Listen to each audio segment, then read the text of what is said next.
अस्सलाम वालेकुम। मेरा नाम है ज़हीम रज़ा और मैं हूं आपका बायोलॉजी टीचर। आज का जो हमारा टॉपिक है वो है science as a collaborative field. जो साइंस है वो कोलैबोरेशन के साथ बनती है। जिस तरह हमने आगे पीछे पढ़ी है, जितनी भी फील्ड्स हैं, जितना भी रिलेशन है बायो का साइंस के साथ, बायो फिजिक्स है, बायो केमिस्ट्री है, कंप्यूटेशनल बायोलॉजी, ये सारी मिला के बायो बनती है या साइंस बनती है।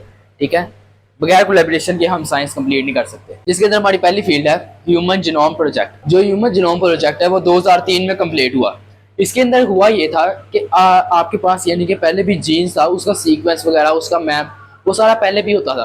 लेकिन 2003 में पूरे इंटायर ह्यूमन बीइंग का जीनोम आपने फाइंड किया था या डिस्कवर हुआ था, जिसको हम कहते हैं ह्यूमन जीनोम प्रोजेक्ट था।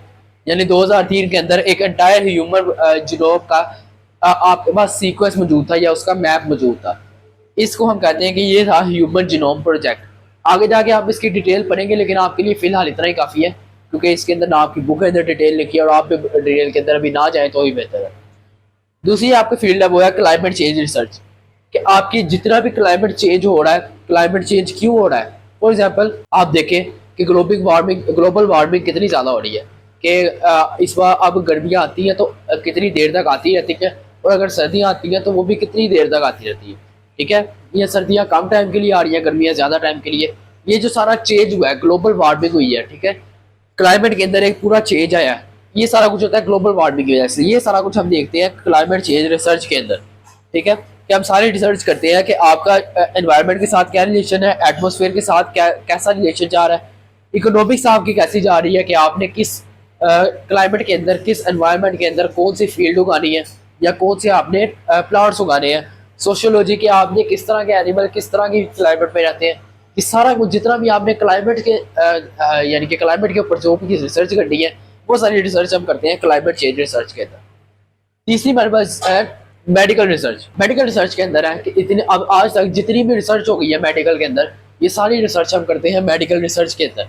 फॉर एग्जाम्पल आपने अभी थोड़ी देर पहले 2019-20 में हुआ था कि कोरोना वायरस आया था, उसकी वैक्सीन बनाई, वो सारा कुछ यानी कि जितनी भी आपने वैक्सीन रिसर्च की है, कैंसर की रिसर्च हुई है, उसके बाद फार्माकोलॉजिस्ट है, मेडिसिन की रिसर्च हुई है कि कौन सी मेडिसिन किसको किसके लिए दे रही है, और इस तरह की सारी चीज़ें, डायग्नोज के लिए किस डायग्नोज के लिए कौन सा ट्रीटमेंट है।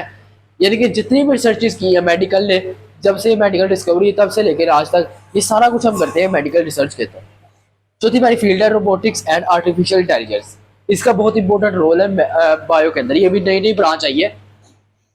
एआई आपने नाम तो सुना ही होगा आप, यानी कि अगर आपने चैट करनी है, चैट जीपीटी यूज़ कर सकते हैं।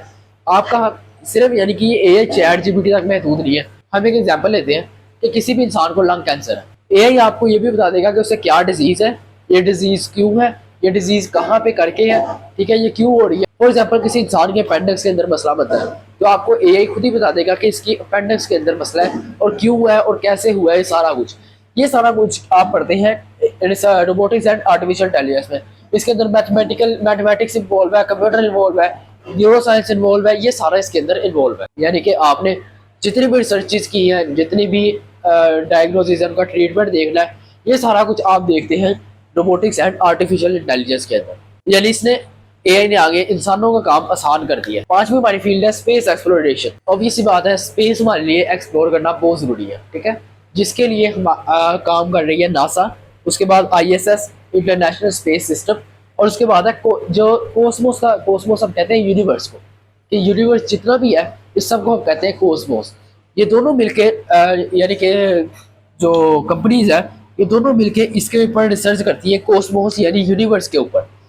यानी ये सारी जो रिसर्च ये करते हैं स्पेस के ऊपर, ताकि हमें पता लगे कि हमारा स्पेस का क्या रिलेशन है, या स्पेस क्यों ज़रूरी है हमारी अर्थ के अराउंड, यूनिवर्स क्यों ज़रूरी है, यूनिवर्स इतना वसी क्यों है, कैसे है, कितना वसी है। ये सारा कुछ हम एक्सप्लोर करते हैं। जो स्पेस को हम एक्सप्लोर करते हैं कि स्पेस के अंदर क्या क्या है, यानी कि स्पेस हमारे लिए क्यों ज़रूरी है, ये सारा कुछ हम करते हैं एक्सप्लोर। ये जो स्पेस एक्सप्लोर करना है आपने, ये हम करते हैं स्पेस एक्सप्लोरेशन में।